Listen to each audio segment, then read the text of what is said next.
بگو بتهی السلام علیکم به سی همه علیکم. مردمی که ویدیوهای ما را تماشا میکنن برادران. در امروز امروزه دو تا اسب فروشی حد اسب میگه غنانه و مولوی مایده گوسپند و بوز هست برادران.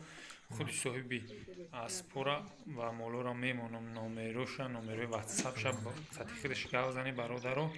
نرخ نواتونه خطی خودش بکنی نگفت چند سومی خیلی زنگ میزنی میپرسی چند سومی میگه مثال خریدار باشی خطی خودش مصلحت میکنی برادران. در درونی رایون فیض‌آباد است. خیلی درونی خودش قریب است اما بدروی رایون قریب است برادران. زنگ میزنی گام میزنی میری پیش با مثال کنکریت در خریدار باشه غنان مصلحت هیوزی میکنی هر ده اسب غنا نمیگینی اسبش دروغ اسبش شروع گرش هم اسبی بعد نیست جیرانه تماشا میکنی برادران. گام میزنی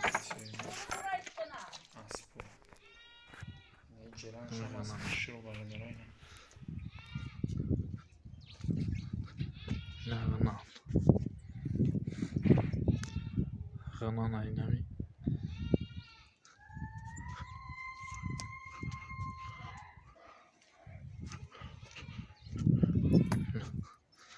غنان ما ما ما ما ما ما ما اینمی غنان هاری پشتش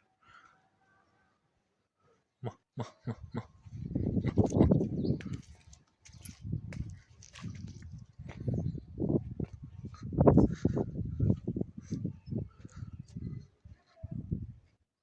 آن نه بزو از هیت بزی آغونیا نه سولپان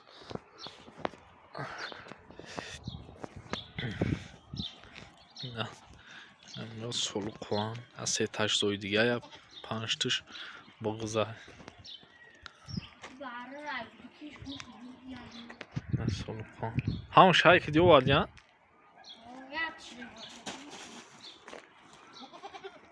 سولپان نی بار چاکوش نه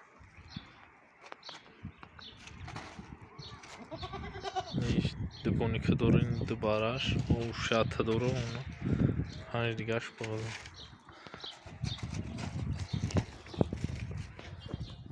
اونو دو دیگهش زوی دیگه این بز خالش